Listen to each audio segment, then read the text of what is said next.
Olá, amigos da internet, irmãos de Ideal Espírita, estamos aqui mais uma vez com a série Gotas de Esperança, dessa vez gravada, em razão de compromissos que temos nesse horário das 15 horas, com outros grupos de estudos virtuais.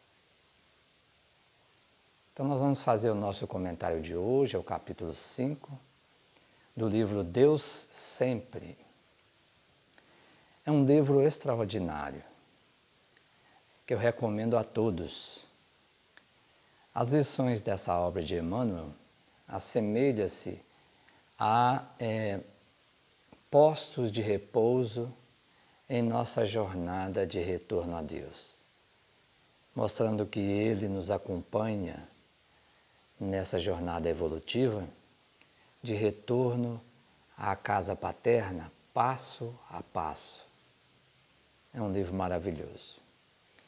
E a lição de hoje, ela vem nos trazer o tema Confia e Segue, um tema extremamente propício para os dias atuais, em que a confiança e a esperança são duas asas fundamentais para que a gente se mantenha altaneiro, sobrevoando as circunstâncias da aflição, do medo, da insegurança e olhando adiante para o porvir.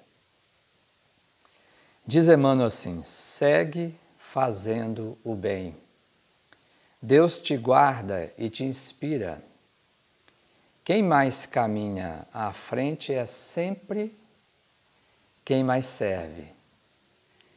Pedra, lama, espinheiro, quem trabalha, prossegue. Alguém busca entravar-te, continua servindo. Haja o que houver à noite, ninguém prende a alvorada. A luz dissolve as trevas, segue e confia em Deus. Que lição primorosa, que nos traz um roteiro para os dias atuais. A começar da sua primeira frase, segue fazendo bem, Deus te guarda e te inspira. É fundamental nós compreendermos a questão do bem. E é óbvio, somos espíritos imortais, e no livro dos Espíritos nos é dito que o espírito é um centro que irradia. Então, mesmo não estando fisicamente uns com os outros, podemos e devemos nos beneficiar. E é claro, nesse momento, o instrumento que nós temos é a vontade e o pensamento. Utilizando esses dois recursos, nós podemos, por exemplo, através da oração, beneficiar inúmeras pessoas. Isso é fundamental compreendermos. Mas, por outro lado, temos uma coletividade física com a qual nós convivemos todos os dias agora, nesse processo de reclusão, de insulamento, que é a nossa família. E o Emmanuel, numa obra chamada O Essencial, no capítulo 18, ele diz assim: segue fazendo bem, e o bem te trará tesouros. Porque quem faz o bem está alinhado com a lei de Deus. Então a lei, para aquele que busca ser instrumento de cooperação, onde quer que ele esteja, ela favorece. E segundo os amigos espirituais, isso não é privilégio. Isso aí é lei, isso está dentro dos estatutos da lei divina. Todas as vezes que eu me coloco à disposição dos planos superiores para ajudar alguém, eu estou conectado com o Criador. E dessa forma, ao invés da lei agir, me corrigindo, me realinhando com ela nos casos em que eu estou desalinhado, estou equivocado, estou naquilo que os espíritos chamam de mal, ou seja, não cumprindo a essência dessa lei que é o amor, há um efeito corretivo, e nós conhecemos esse binômio como lei de causa e efeito. Mas a lei de causa e efeito não é só para a correção. Nós falamos do processo kármico, que é uma palavra em sânscrito, né? Karma, quer dizer ação. Falamos sempre pelo aspecto negativo, no sentido de correção que vai gerar o quê? Sofrimento. E gera sofrimento porque quando o ego é corrigido, ele não aceita. Para o ego, ele quer sempre que seja feita a vontade dele e não a do Pai. Mas é inevitável nós fazermos a vontade do Pai. Então fica aquela ambiguidade, aquele conflito interior que gera dor e acaba também por gerar sofrimento. Diz ainda Emmanuel no livro Luz e Vida, no seu capítulo 1, que muitos te desconhecem, no entanto Deus sabe quem és. Muitos te menosprezam, contudo Deus não te abandona. Muitos te hostilizam, mas Deus te apoia. Muitos te reprovam em circunstâncias difíceis, no entanto Deus te abençoa. Muitos se te afastam da presença, todavia Deus permanece contigo. Então o próprio Emmanuel explica essa frase, Deus te guarda e te inspira. Está conosco sempre. Somos emanações dele. Dele procedemos e a ele retornaremos. E retornar a Deus é ter consciência de quem nós somos. É tomarmos essa consciência. Nós não somos seres imperfeitos. Somos ainda seres que não têm a consciência da perfectibilidade que temos. Eu sempre brinco dizendo que quando vamos baixar um arquivo da internet, aí tem aquela barrinha de download, nós nunca chegaremos aos 100%. Porque senão chegaremos a ser o próprio Deus, e o Deus é único, incriado. Causa primária ou primeira de todas as coisas, inteligência suprema do universo. A evolução, portanto, meus amigos, ela é infinita. Porque mesmo os que estão adiante de nós, ainda sempre têm novos horizontes, embora inimagináveis ainda para nós. Por exemplo, o Cristo, né? O que pensar que o Cristo ainda está adquirindo evolutivamente? Não temos nem a dimensão da dimensão espiritual, não fazemos a mínima ideia da dimensão espiritual que ele ocupa hoje, quanto mais ainda como ele está no seu processo de progresso e de evolução. A próxima frase de Emmanuel nessa obra diz assim: quem mais caminha à frente é sempre quem mais serve. Olha a responsabilidade. E é curioso porque em Mateus capítulo 12, 48, o evangelista diz assim: porque todo aquele a quem muito foi dado, muito lhe será pedido. E ao que muito confiaram, mais conta lhe tomarão. É da lei, é da natureza. E nós precisamos compreender isso. Muitas vezes as responsabilidades nos chegam, não é porque não havia outro que pudesse cumpri-las, é porque nós temos o dever de poder assumi-las em benefício da coletividade.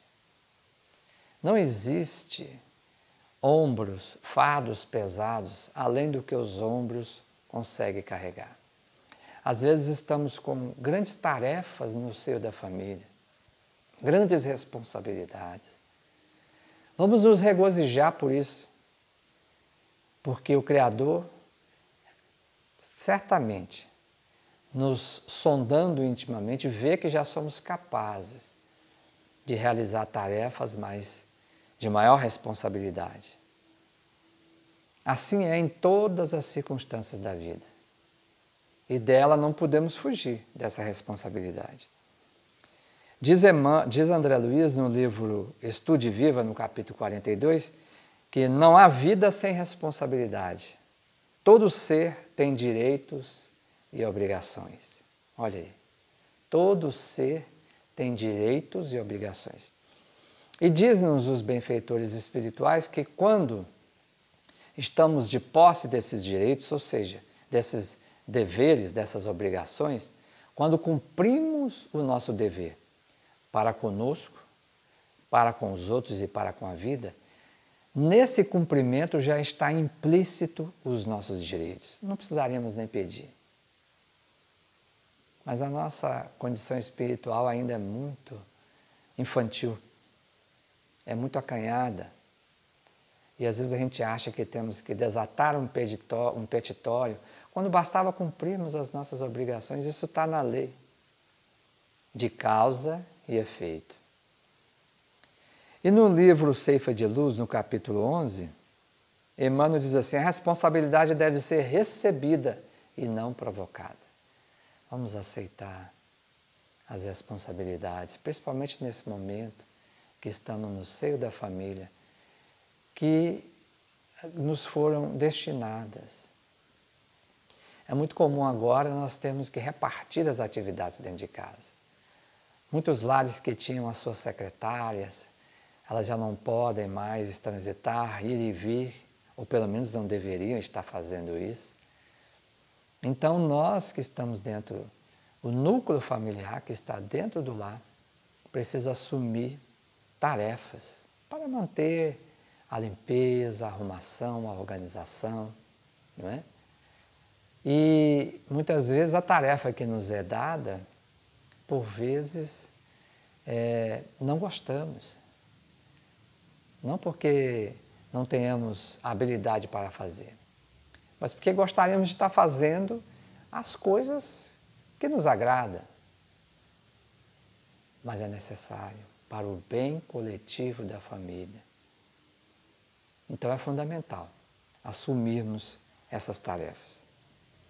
E no livro Pensamento e Vida, Emmanuel fecha essa questão aí do dever e da responsabilidade, dizendo: o dever é como uma faixa de ação no bem, que o Supremo Senhor nos traça a responsabilidade. Quanto mais elevado está o ser, maior essa faixa de ação no bem, maior essa responsabilidade. Por isso que Jesus disse, né? Aquele que muito foi dado, muito será pedido. A próxima frase, Emmanuel diz assim: pedra, lama, espinheiro, quem trabalha, prossegue. Sabe como nós vencemos as dificuldades? Trabalhando. Não adianta sentar à beira do caminho e lamentar. É preciso tomar da charrua do arado e seguir adiante, sem olhar para trás. Sem nos fixarmos nos equívocos do passado.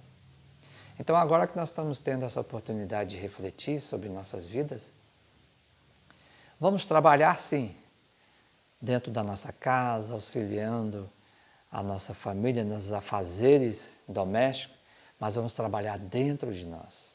É fundamental. Para que a gente possa prosseguir. E, em cima disso, há um livro de Emmanuel chamado Abençoa Sempre, capítulo 2, ele diz assim: ainda que tudo te pareça perdido, confia e segue, e serve. A esperança é caminho para o triunfo. E Paulo Freire, volta a dizer, nos fala da esperança. Eu vou ler o texto, que as palavras desse grande educador, humanista, um ser humano que trouxe tantos benefícios para a humanidade inteira. Ele diz assim: é preciso ter esperança, mas ter esperança do verbo esperançar. Porque tem gente que tem a esperança do verbo esperar. Esperançar é se levantar. Do verbo esperar, não é esperança, é espera.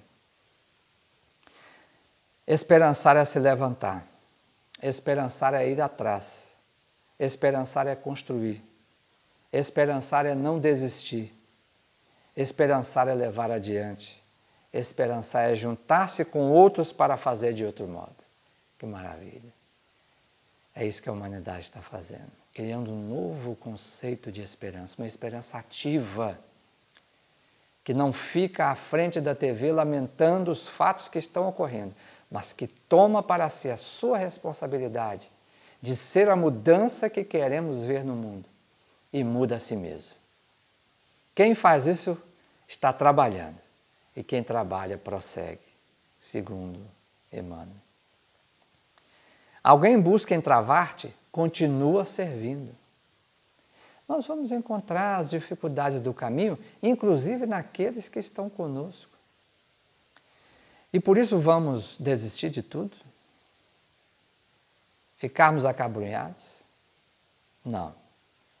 Em Paulo, Hebreus 12:1, o apóstolo Paulo diz o seguinte: pondo de lado todo o impedimento, corramos com perseverança a carreira que nos está proposta. Ele mais do que nunca fez isso. Paulo colocou todos os impedimentos que lhe apareceram para concluir, completar, desenvolver e completar a tarefa que Jesus lhe havia confiado. Porque era um vaso escolhido, portanto tinha uma grande responsabilidade a cumprir. Mas se ficasse à beira da estrada se lamentando pelo que fez, por ter sido o primeiro perseguidor dos cristãos, por ter provocado o primeiro mártir do cristianismo, que foi Estevão, se ele fizesse isso, nada, talvez não estivéssemos aqui hoje, falando do Cristo e do cristianismo. E nós vamos ver que essa alma valorosa, quando Jesus apareceu a ele na estrada de Damasco, e ele perguntou: quem sois vós, Senhor? E Jesus disse a ele: eu sou Jesus, aquele a quem persegues. Imediatamente, esse espírito valoroso, combativo, disse: que queres que eu faça? Ele poderia, e tinha motivos para isso, ter se lamentado, né? Meu Senhor, eu fiz isso, eu fiz aquilo, me perdoe. E ficado ali no chão. Mas imediatamente se levantou para a tarefa radiante e gloriosa que desempenhou na divulgação do cristianismo pelo mundo conhecido à época. E no rumo certo, Emmanuel sobre isso diz assim no capítulo 57, a vida igualmente em toda parte oferece a todos os seus filhos uma senha de progresso. Anotem aí. Queremos evoluir, queremos ir adiante, queremos prosseguir, não é? Confia e segue. Anote a senha. São duas palavras: trabalho e participação, que é o mesmo que cooperação. Então vamos cooperar nesse momento de reclusão com o núcleo familiar e lá fora, transformar tudo o que fizermos lá fora, tudo, gente, trabalho profissional, lazer, o círculo de amizades sociais, tudo. Vamos transformar num grande campo, numa grande lavoura, numa grande sementeira da cooperação. Aí a terra vai mudar, e vai mudar para melhor. Haja o que houver à noite, ninguém prende a alvorada. Haja o que houver à noite, ninguém prende a alvorada. A alvorada é inevitável. Por mais as vozes pessimistas acreditem na autodestruição do ser humano, isso não vai acontecer. Haverá uma autotransformação, uma autorrenovação. E essa nova alvorada, essa alvorada nova, essa nova era de bênçãos que os Espíritos nos dizem, as vozes de mais alto, onde o bem prevalecerá sobre o mal, ela chegará, inevitavelmente, por força da lei de progresso. E no livro Caminhos, capítulo 13 de Emmanuel, ele diz assim: Deus criou a noite para que todas as criaturas tomem conhecimento do futuro brilhante que as espera, nas alegrias do infinito amor, em seu imenso império de estrelas. Ninguém pode imaginar, nenhum de nós, o que Deus reserva para aqueles que confiam e seguem, que avançam. São tantas maravilhas que Emmanuel diz aqui nesse império de estrelas, que essa escuridão passageira será apenas um detalhe da paisagem. Detalhe importante, porque é através desse momento difícil que, como diz Francisco de Assis no seu Cântico às Criaturas, abro meus olhos, quero ver a luz.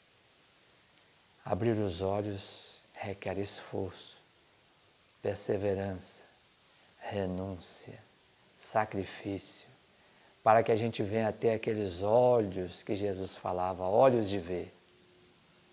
Então vamos avançar. E a última frase diz assim: a luz dissolve as trevas, segue e confia em Deus. A luz destrói as trevas, segue e confia em Deus. Conhecer as trevas, as nossas sombras, o joio que existe dentro de nós é importante? É. Para que possamos vigiar as nossas fragilidades. E mais do que isso, transformá-las, renová-las. Mas não se combate as trevas com as próprias trevas. As trevas só podem ser dissolvidas fazendo luz.